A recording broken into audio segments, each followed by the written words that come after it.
महाभारत के इन श्रापों का प्रभाव आज भी बना हुआ है धरती पर। हर श्राप में कोई न कोई कारण छुपा था। कुछ श्राप में संसार की भलाई निहित थी तो कुछ श्राप का उनके पीछे छिपी कथाओं में महत्वपूर्ण भूमिका थी। आज हम आपको ऐसे श्रापों के बारे में बताने जा रहे हैं जिनका इतिहास में तो महत्वपूर्ण योगदान था ही, परंतु इनका प्रभाव वर्तमान में भी प्रमाण के रूप में देख सकते हैं। पहला, गांधारी ने श्री कृष्ण को दिया श्राप। महाभारत युद्ध में कौरव वंश के अंत हो गया था। इस युद्ध में दुर्योधन समेत उसके 100 भाइयों की मौत हो गई थी।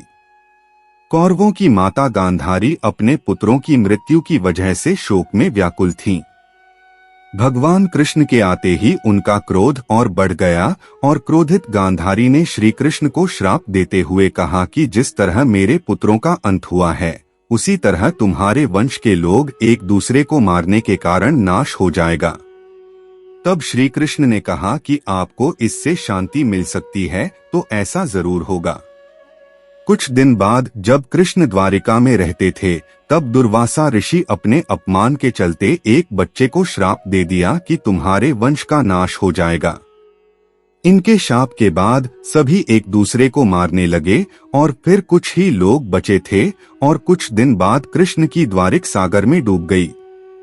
दूसरा, युधिष्ठिर का स्त्री जाति को श्राप। महाभारत के शांति पर्व के अनुसार युद्ध समाप्त होने के बाद जब कुंती ने युधिष्ठिर को बताया कि कर्ण तुम्हारा बड़ा भाई था तो पांडवों को बहुत दुख हुआ।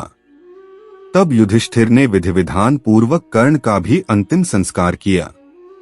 माता कुंती ने जब पांडवों को कर्ण के जन्म का रहस्य बताया तो शोक में आकर युधिष्ठिर ने संपूर्ण स्त्री जाति को श्राप दिया कि आज से कोई भी स्त्री गुप्त बात छिपाकर नहीं रख सकेगी। तीसरा, श्रृंगी ऋषि का परीक्षित को श्राप। जब पांडवों स्वर्गलोक की ओर प्रस्थान करने हुए तो उन्होंने अपना सारा राज्य अभिमन्यु के पुत्र परीक्षित के हाथों में सौंप दिया। राजा परीक्षित के शासन काल में सभी प्रजा सुखी थी। एक बार राजा परीक्षित वन में आखेट खेलने को गए, तभी उन्हें वहां शमीक नाम के ऋषि दिखाई दिए। वे अपनी तपस्या में लीन थे तथा उन्होंने मौन व्रत धारण कर रखा था। जब राजा ने उनसे कई बार बोलने का प्रयास करते हुए भी उन्हें मौन पाया तो क्रोध में आकर उन्होंने ऋषि के गले में एक मारा हुआ सांप डाल दिया। जब यह बात ऋषि शमीक के पुत्र श्रृंगी को पता चली तो उन्होंने राजा परीक्षित को श्राप दिया कि आज से 7 दिन बाद राजा परीक्षित की मृत्यु तक्षक नाग के डसने से हो जाएगी। राजा परीक्षित के जीवित रहते कलयुग में इतना साहस नहीं था कि वह हावी हो सके, परंतु उनके मृत्यु के पश्चात ही कलयुग पूरी पृथ्वी पर हावी हो गया। चौथा, श्री कृष्ण का अश्वत्थामा को श्राप। महाभारत युद्ध के अंत समय में जब अश्वत्थामा ने धोखे से पांडव पुत्रों का वध कर दिया तब पांडव भगवान श्री कृष्ण के साथ अश्वत्थामा का पीछा करते हुए महर्षि वेदव्यास के आश्रम तक पहुंच गए। जब अश्वत्थामा ने पांडवों पर ब्रह्मास्त्र का वार किया तो ये देख अर्जुन ने भी अपना ब्रह्मास्त्र छोड़ा।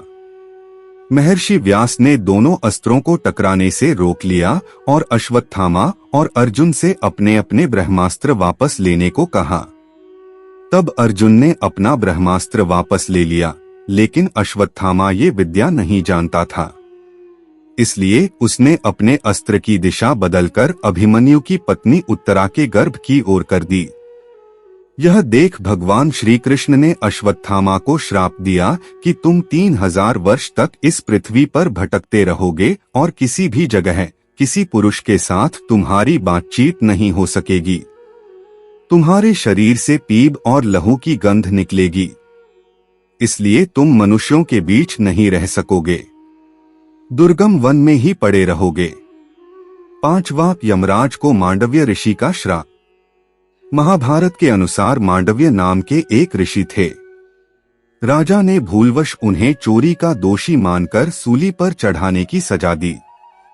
सूली पर कुछ दिनों तक चढ़े रहने के बाद भी जब उनके प्राण नहीं निकले तो राजा को अपनी गलती का एहसास हुआ और उन्होंने ऋषि मांडव्य से क्षमा मांगकर उन्हें छोड़ दिया। तब ऋषि यमराज के पास पहुंचे और उनसे पूछा कि मैंने अपने जीवन में ऐसा कौन सा अपराध किया था कि मुझे इस प्रकार झूठे आरोप की सजा मिली। तब यमराज ने बताया कि जब आप 12 वर्ष के थे तब आपने एक फतिंगे की पूंछ में सींग चुभाई थी, उसी के फलस्वरूप आपको यह कष्ट सहना पड़ा। तब ऋषि मांडव्य ने यमराज से कहा कि 12 वर्ष की उम्र में किसी को भी धर्म का ज्ञान नहीं होता। तुमने छोटे अपराध का बड़ा दंड दिया है, इसलिए मैं तुम्हें श्राप देता हूं कि तुम्हें शूद्र योनि में एक दासी पुत्र के रूप में जन्म लेना पड़ेगा। ऋषि मांडव्य के इसी श्राप के कारण यमराज ने महात्मा विदुर के रूप में जन्म लिया। छठा, उर्वशी का अर्जुन को श्राप। महाभारत काल में एक बार अर्जुन दिव्यास्त्र पाने के लिए स्वर्ग लोक गया। वहां उर्वशी नाम की एक अप्सरा उन पर आकर्षित हो गई। जब उर्वशी ने यह बात अर्जुन को बताई तो उन्होंने उर्वशी को अपनी माता के समान बताया। इस बात पर उर्वशी क्रोधित हो गई तथा उन्होंने अर्जुन से कहा कि आखिर तुम क्यों नपुंसक की तरह बात कर रहे हो। मैं तुम्हें श्राप देती हूँ कि तुम नपुंसक हो जाओ तथा स्त्रियों के बीच तुम्हें नर्तक बनकर रहना पड़े।